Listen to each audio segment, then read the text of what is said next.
সেটি হচ্ছে ওয়াকফ বোর্ড। ভারতের যে ওয়াকফ বোর্ড একটি রয়েছে এবং বর্তমানে আমাদের 16 তারিখ ঈদে মিলাদুন্নবী, এই সম্পর্কে কিছু ভণ্ডামি আমাদের সমাজে রয়েছে, সেই ব্যাপারে এক গুরুত্বপূর্ণ তথ্য আলোচনা করব, সংক্ষিপ্ত আলোচনা ইনশাল্লাহ।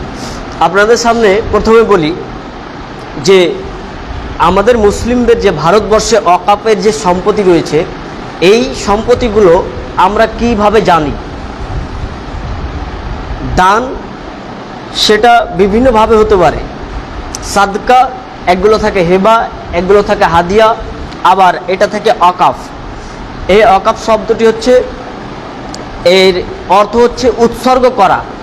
রাসূল সাল্লাল্লাহু আলাইহি সাল্লাম, শুধু আমরা যে এই ওয়াকফ সম্পর্কে আমরা যতটুকু জানি যে ভারতে যেগুলো সম্পত্তি রয়েছে, যেগুলো মুসলিমরা দান করে রেখেছে সেগুলোই, কিন্তু না, সারা পৃথিবীতে যতগুলি মুসলিমরা তাদের নিজের সম্পত্তিকে আল্লাহর জন্যে, মানুষের মুসলিমদের খিদমতের জন্যে যে সম্পত্তিগুলোকে উৎসর্গ করে দিয়েছে সেগুলোকে বলা হয় ওয়াকফ সম্পত্তি।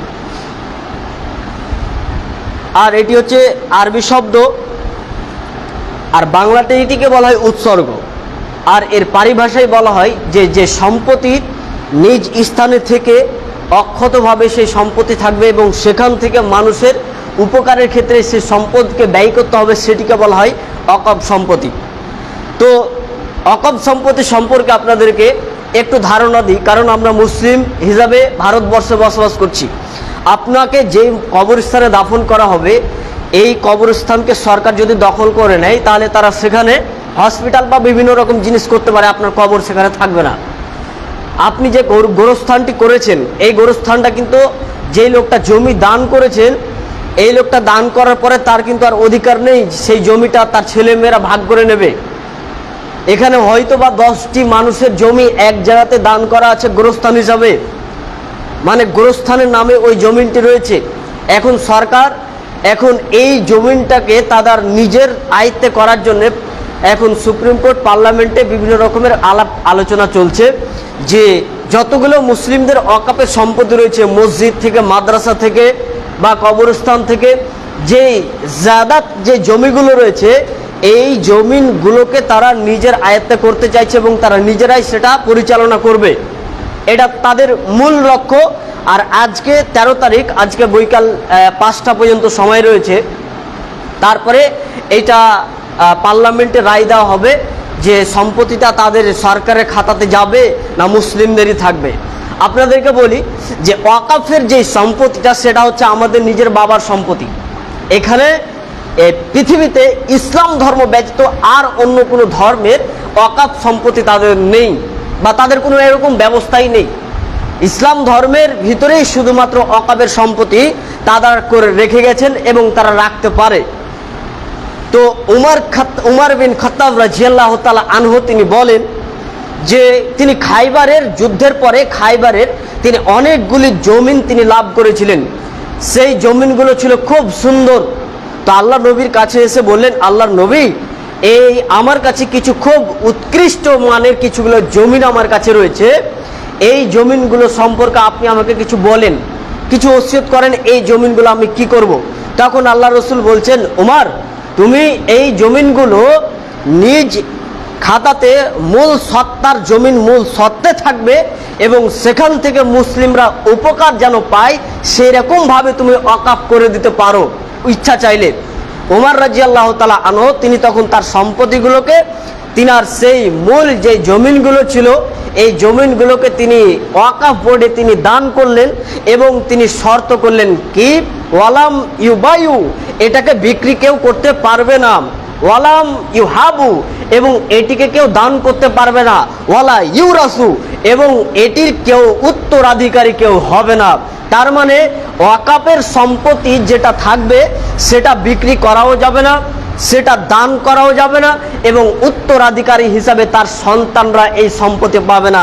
তাহলে কি হবে, এই সম্পত্তি থেকে যতগুলো ফসল হবে, এই সম্পত্তি থেকে যতগুলো লাভ সম্পত্তি বের হবে, এই সম্পদগুলি গরিব, ফকির, মিসকিন এবং দারিদ্র ব্যক্তিদেরকে, ইয়াতিমদেরকে এবং যারা অভাবগ্রস্ত ব্যক্তি তাদেরকে, যারা ক্ষতিগ্রস্ত ভেদে পড়ে আছে তাদেরকে সহযোগিতা করতে হবে। কৃত দাসগুলো যারা ছাড়ান পাচ্ছে না, কৃত দাসের মধ্যে তারা যারা নিযুক্ত রয়েছে তাদেরকে মুক্তিপণ হিসাবে তাদেরকে এই ওয়াকাফের সম্পত্তি দিতে পারে। তাহলে ভারতবর্ষের ভিতরে সেই রকমই সম্পত্তি দিয়ে গেছিলেন আমাদের পূর্বপুরুষ, অনেক মহান ব্যক্তি।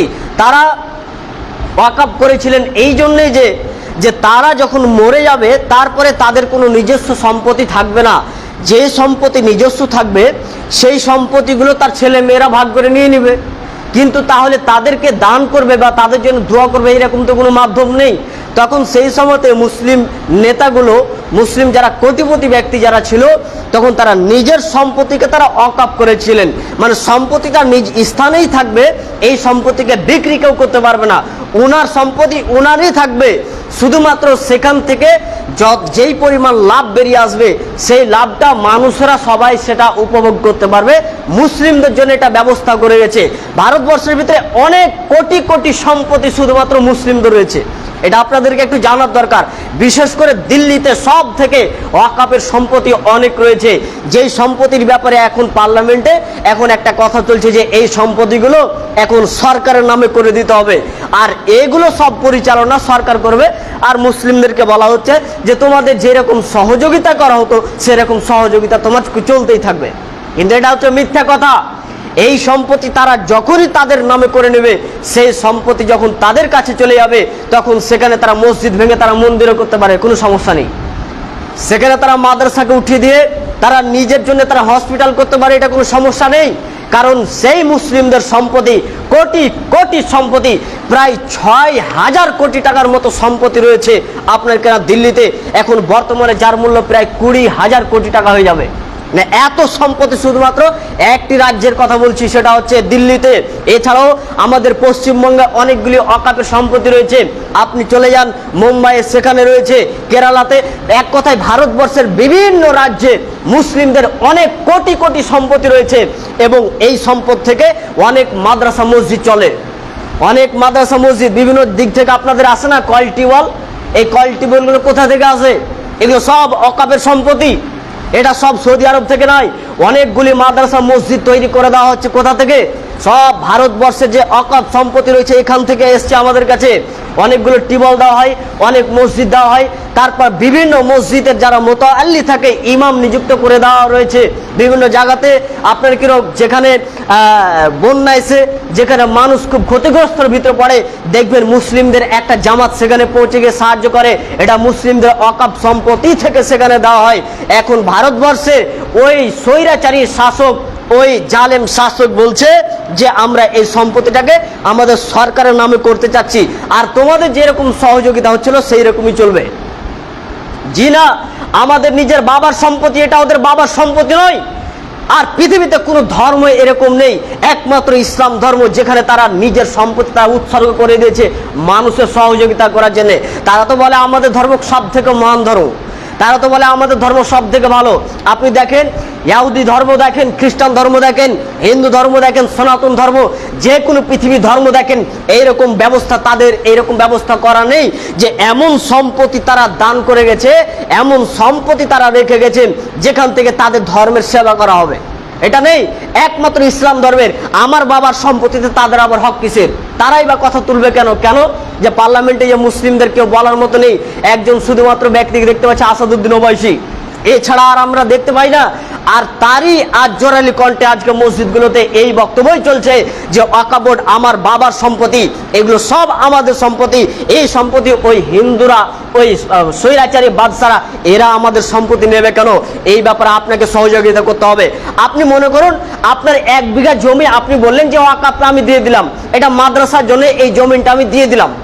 আপনাকে একটা উদাহরণ দিচ্ছি এই কথাটা বোঝানোর জন্য, যে আপনি মনে করুন যে 1 বিঘা জমি আপনি দিয়ে দিলেন, কিসের জন্য?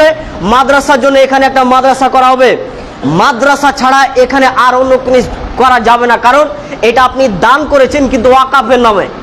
মানে এখানে মাদ্রাসায় করতে হবে, তাছাড়া আর অন্য কিছু হবে না।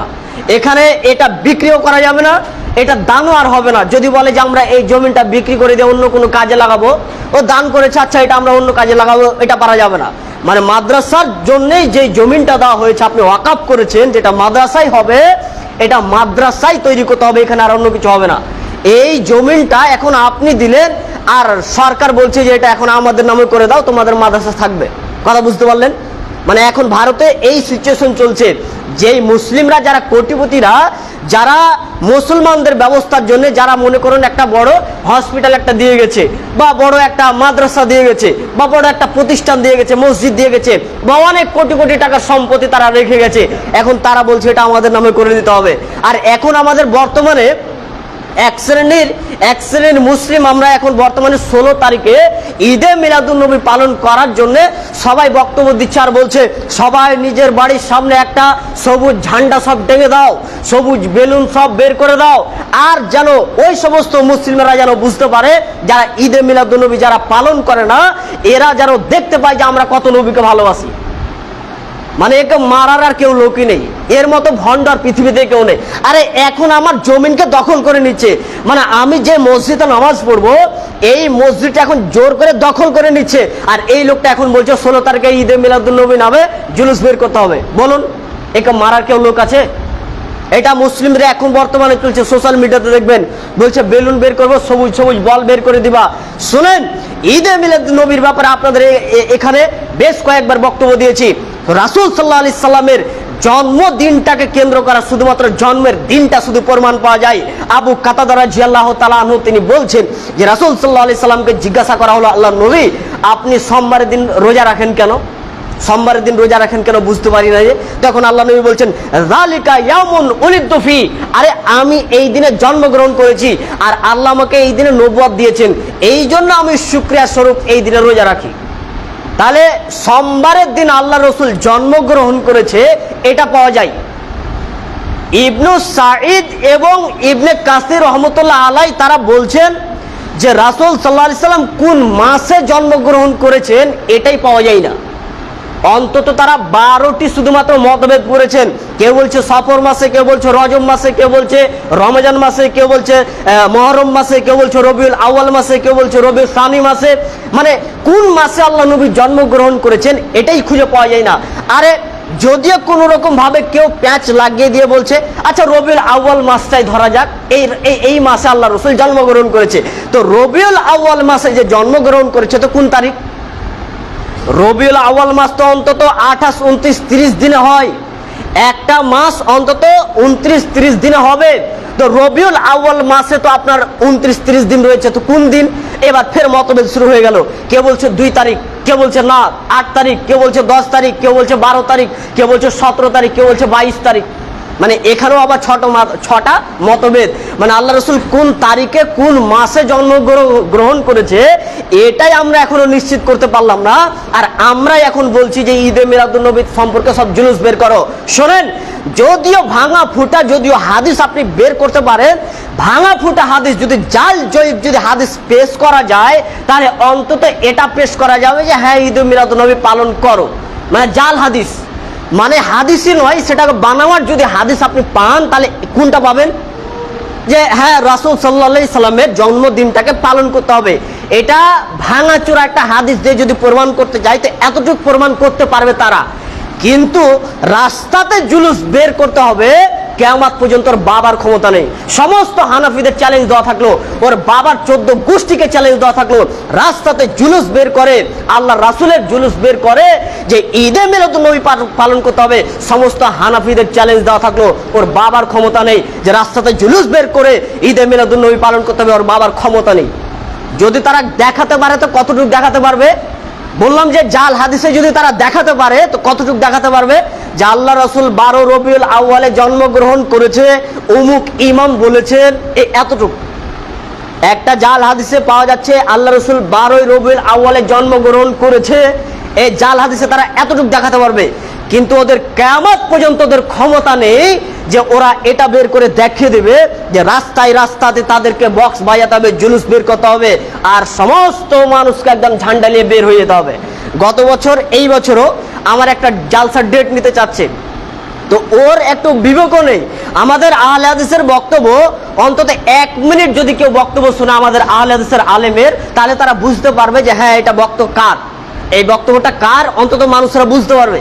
তো ও আমার বক্তব্য শোনার পরেও বলছে হুজুর আপনার একটা ডেট দেওয়া যাবে, ডেট দেন একটা। কি গত বছর চেয়েছিল, ফের ওই লোকটা নাম্বার সেভ করে রেখেছে, এইবারও ফের ডেট চাচ্ছে। বলছি ঈদে মিলাদুন নবী সম্পর্কে আমরা জুলুস বের করব, তো সেই দিন আমাদের জালসা হবে, সেই দিন আমাদের খাসি কাটা হবে, তো সেই দিন আপনার ডেট চাচ্ছি। তখন আমি বললাম যে হ্যাঁ ঈদে মিলাদুন উপলক্ষে আমি আপনাদেরকে ডেট দেব, কিন্তু কয়েকটা শর্তে। কি শর্ত? 1 নম্বর শর্ত হচ্ছে যে রাসূল সাল্লাল্লাহু আলাইহি সাল্লাম তিনি সোমবারের দিন সিয়াম পালন করেছিলেন। কেন? সেই দিনে তিনি জন্মগ্রহণ করেছিলেন, সেই দিনে আপনাদের সবাইকে রোজা রাখতে হবে। পারবেন? আর 2, এই যে রাস্তাতে আপনারা যে জুলুস বের করেছেন, এই জুলুস আপনাদেরকে বন্ধ করতে হবে। প্রত্যেকেই আপনারা সেই দিন দুরূদ পড়েন, আর সেই দিন আল্লাহ রাসূলের জন্য যদি আপনাদেরকে খুশি উদযাপন করতে হয় তাহলে আপনারা সেই দিন সিয়াম রাখবেন। আর রাস্তাতে যে জুলুস বের করে, একটা অ্যাম্বুলেন্স রুগী নিয়ে বাড়ি হসপিটালে যাবে এমার্জেন্সিতে, তো আপনারা এই জুলুসের কারণে তারা নিজের পেশেন্টকে আর হসপিটালে নিয়ে যেতে পারছে না, অনেক পেশেন্ট মরে যাচ্ছে। অনেকে আমরা রিপোর্ট পেয়েছিলাম যে জুলুস বের হয়েছে, রাস্তাতে বাচ্চারা অ্যাক্সিডেন্ট হয়ে মরে গেছে। অনেক আমরা রিপোর্ট পেয়েছি যে জুলুস বের হওয়ার কারণে অনেক বাচ্চা হারিয়ে গিয়েছে, অনেক রকম প্রেশান। রাসূল সাল্লাল্লাহু আলাইহি সাল্লাম বলছেন খবরদার তোমরা রাস্তা খবরদার পরিষ্কার রাখো, রাস্তাকে তোমরা অবরোধ করিও না। আল্লাহ রাসূল সবসময় রাস্তা পরিষ্কার করতে বলেছে, আর আপনি ওই রাস্তাকে অবরোধ করছেন। দেখেন আল্লাহর নবী পৃথিবীতে আসলেন, এটা তো আমিও খুশি প্রকাশ করি, আমি কি দুঃখ প্রকাশ করি? আমি কি সেই দিনকে নিয়ে আমি কি খুশি নয়? আমিও খুশি। রাসূল সাল্লাল্লাহু আলাইহি সাল্লাম পৃথিবীতে আসার পরে তিনি বেদাতকে উঠিয়ে দিয়েছিলেন। রাসূল সাল্লাল্লাহু আলাইহি সাল্লাম পৃথিবীতে আসার পর শিরক উঠিয়েছেন। এই রাসূল সাল্লাল্লাহু আলাইহি সাল্লামের জন্মদিনকে পালন করছে আবার বিদাত করে, মানে তিনাকেই আবার তিনার জন্মদিনকে পালন করতে গেছে আবার খুশি উদযাপন করছে, সেটা আবার বিদাত করে। শুনে রাখেন, যদি ঈদে মিলাদুন নবী যদি পালন করা যদি বৈধতা হতো, তাহলে প্রত্যেক আহলে হাদিস মাদ্রাসাতে, প্রত্যেক আমাদের আহলে হাদিসের মাদ্রাসাতে সবাই নিয়ে ছেলেদেরকে বলতাম সবাই বের হয়ে যাও। এটা নাই বলে আমরা পালন করি না। আর অনেক হানাফি আমাদের আহলে হাদিসের বক্তব্য বাদই দেন, আরে হানাফিদের বিশেষজ্ঞ আলেম আপনি জান খন্দকার, আব্দুল্লাহ জাহাঙ্গীর দেখেন, কাজী ইব্রাহিম বলেন, আর আহমদুল্লাহ বলেন বাংলাদেশের, এরা হানাফি। এদের আপনি বক্তব্য শুনেন, দেখবেন ঈদে মিলাদুন নবী সম্পর্কে তারাই কি বলে। হানাফিদের যারা বিজ্ঞ পণ্ডিত, যারা আলেম, তারাই বলছে এইভাবে ঈদে মিলাদুন নবী পালন করা একেবারে বেদাত। নালে এখনই আপনি ইউটিউবে সার্চ করে দেখেন কারা পালন করছে। কম শিক্ষক যারা ধর্মকে বেশি তদন্ত করে না, তারাই এই ঈদে মিলাদুন নবী সম্পর্কে জুলুস বের করছে। আর যে গজলটা বাজায় সেখানে তো আবার বাজনা বাজে না, তাহলে বলুন তো এই বাজনা কি জায়েজ? কে বলবে এদেরকে? কে বুঝাবে? ওদেরই আলেমরা ওদেরকে নিষেধ করছে, হানাফিদের নিষেধ করছে। এরপরে বলছে আমি সবাইকে আমরা দেখাতে চাই যে ঈদে মিলাদুন নবী আমরা নবীকে কত ভালোবাসি। আরে তোমার থেকে আমরা নবীকে বেশি ভালোবাসি। রাসূল সাল্লাল্লাহু আলাইহি সাল্লামের নাম শুনলে আমরা সাল্লাল্লাহু আলাইহি সাল্লাম বলি। রাসূল সাল্লাল্লাহু আলাইহি সাল্লাম আমাদেরকে যেইভাবে পোশাক পরতে বলেছে, যেইভাবে পেশাব করতে বলেছে, আমরা সেটা প্রত্যেকটা নিয়ম আমরা ফলো করি। তোমরা বলো রাসূল সাল্লাল্লাহু আলাইহি সাল্লামকে কত ফলো করো, যে যেই লোকটা ঈদে মিলাদুন নবী পালন করবে সেই লোকটা পিছন দিকে সে তাজিয়া বাজাচ্ছে, আর আপনার রাস্তাতে বের হয়েছে তার টাকনুর নিচে প্যান্ট, সেই ছেলেটা আবার সিগারেট খায়। বলো রাসূল সাল্লাল্লাহু আলাইহি সাল্লামকে কত ভালোবাসে। আমি যেই কথা বলছিলাম, ফাতেমি শাসক যখন শুরু হয়, আল্লাহ রাসূল মৃত্যুর প্রায় 400 থেকে 600 বছর পর ফাতেমি শাসক যখন শুরু হয়, সেই সময়তে যখন মুসলিমরা দেখলো খ্রিস্টানদেরকে যে তারা ঈসা আলাইহিস সালামের তারা জন্মদিন পালন করছে, মানে যিশুর 25শে ডিসেম্বর এই দিনটাকে তারা খুব পালন করে এবং তারা উৎসব পালন করে, তখন মুসলিমরা দেখছে আরে এরা যদি যিশুর যদি তারা জন্মদিনকে পালন করতে পারে, আমরা তাহলে মুসলিমরা কেন পারবো না? তাহলে আমরাও বের করি। তখন এরা শুরু করলো 6 জনের নামে, 1 রাসূল সাল্লাল্লাহু আলাইহি সাল্লামের নামে তারা ঈদে মিলাদুন নবী তারা শুরু করলো, 2 ফাতেমা রাদিয়াল্লাহু তাআলা আনহার নামে এবং তার স্বামী আলী রাদিয়াল্লাহু তাআলা আনহু এবং তার 2 ছেলে হাসান এবং হুসাইন, এই টোটাল 5 জন। আর একজনের নামে তারা শুরু করেছিল। সেই সময়তে যে বাদশা থাকবে, সেই সময়তে যে শাসক থাকবে, এই শাসকের নামে তারা মিলাদ শুরু করেছিল, মানে জন্মদিন উপলক্ষে তারা বিভিন্ন জুলুস বের করেছিল। রাসূল সাল্লাল্লাহু আলাইহি সাল্লামের মৃত্যুর প্রায় 400 থেকে 600 বছর পর এই মিলাদ শুরু হয়েছে। বলুন এগুলো উঠবে কখন? আজকে বর্তমানে আমার আপনার জমিনকে দখল করে নিচ্ছে, আজকে আমাকে আপনাকে ভারতবর্ষে রাখতে দিবে না, তাই বলে তাদের চোখে শুধুমাত্র দেখছে রে মুসলিম। তারা এটা লক্ষ্য করে না যে এটা হানাফি না, এটা শাফি না, এটা মালিকি না, এটা সুন্নি না, এটা দেওবন্দি না, এটা আহলে হাদিস, এরা কিছুই দেখবে না। এরা দেখবে যে এরা হচ্ছে মুসলিম, এরা আল্লাহকে ডাকে, তখন তাদেরকে কচু কাটা করবে। এরা তাদের গোরস্থানকে, আমাদের গোরস্থানকে তারা জোরপূর্বক দখল করে নেবে, আমাদের মাদ্রাসাগুলোকে দখল করে নেবে, আমাদের মসজিদগুলোকে তারা দখল করে নেবে।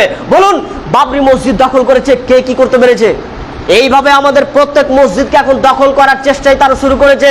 আর আমরা আজকে বর্তমানে রাসূল সাল্লাল্লাহু আলাইহি সাল্লামকে ঈদে মিলাদুন্নবী পালন করতে হবে, এই উপলক্ষে আমরা এক অপরে গালি ছুটছি। জি না, আজকে মুসলিমদেরকে ভারতবর্ষে, অন্তত অন্য দেশের কথা তো বাদই দেন, ভারতবর্ষে জালেম বাদশা রয়েছে, জালেম শাসক রয়েছে। এই দেশে আমাদের সমস্ত মুসলিমকে একতা হয়ে আমাদেরকে পদক্ষেপ নিতেই হবে। যদি আপনি না নেন, তাহলে আপনাকে কবর খুঁড়ে মাটি দেওয়ার জায়গা পাওয়া যাবে না এই ভারতবর্ষে। যে গোরস্থানটা আপনার নামে করা আছে আপনাদের, এই গোরস্থানটা সরকার নিজে দখল করে নিয়ে নিতে চাচ্ছে। বলুন, এই গোরস্থানটা কার নামে আছে? আপনি তো গোরস্থানের নামে রেখেছেন, এটাই হচ্ছে অকাপ সম্পত্তি। এই সম্পত্তিগুলো তো ভারতবর্ষে যতগুলো গোরস্থান রয়েছে, যতগুলো অকাপের সম্পত্তি রয়েছে, এক কাঠা যদি সম্পত্তি থাকে সেটাকে দখল করে নিতে চাচ্ছে। তার জন্য সুপ্রিম কোর্ট পার্লামেন্টে এই ব্যাপারে দরখাস্ত দিয়ে দিয়েছে নরেন্দ্র মোদী। সম্মানিত দিনী ভাই, আল্লাহর কাছে আমরা দোয়া করি, প্রত্যেকে আপনারা নিজেরাই প্রত্যেকে নামাজের পরে আপনারা হাত তুলে আল্লাহর কাছে দোয়া করবেন। নিজের ভাষাতে আপনি আল্লাহকে বলুন, আল্লাহ জালেম বাদশা থেকে আপনি আমাদেরকে রক্ষা করুন, এইভাবে আপনি বলেন। আর আপনি বলবেন, আমাদের পূর্বপুরুষ যারা আমাদের কল্যাণের ক্ষেত্রে যারা আমাদেরকে অকাপ সম্পত্তি দিয়ে গেছে, আল্লাহ যেন সে আমাদের সম্পত্তি হেফাজত করেন। আপনারা প্রত্যেকেই দোয়া করবেন। আমরা দোয়া করি, আল্লাহ আমাদের প্রত্যেক মুসলিমকে একতা হওয়ার তৌফিক যেন দান করেন। আমরা যেন ইসলামের নামে যে ভণ্ডামি করছি, আল্লাহ যেন আমাদেরকে সেই ভণ্ডামি থেকে দূরে রাখেন, আমাদেরকে যেন সঠিক ইসলাম বুঝার তৌফিক দান করেন। এবং আমাদের যে সম্পত্তিগুলো রয়েছে, এই সম্পত্তিগুলো যে স্বৈরাচারী অত্যাচারী শাসক বাদশা যে আমাদের সম্পত্তিকে লুটে নিতে যাচ্ছে, আল্লাহ আমাদেরকে যেন এই স্বৈরাচারী বাদশা থেকে আল্লাহ যেন আমাদেরকে হেফাজত দান করেন, আল্লাহ যেন আমাদেরকে নিরাপদ দান করেন। বলুন আল্লাহুম্মা আমিন। আল্লাহুম্মা সাল্লি আলা মুহাম্মাদ ওয়া আলা আলি মুহাম্মাদ কামা সাল্লাইতা আলা ইব্রাহিম।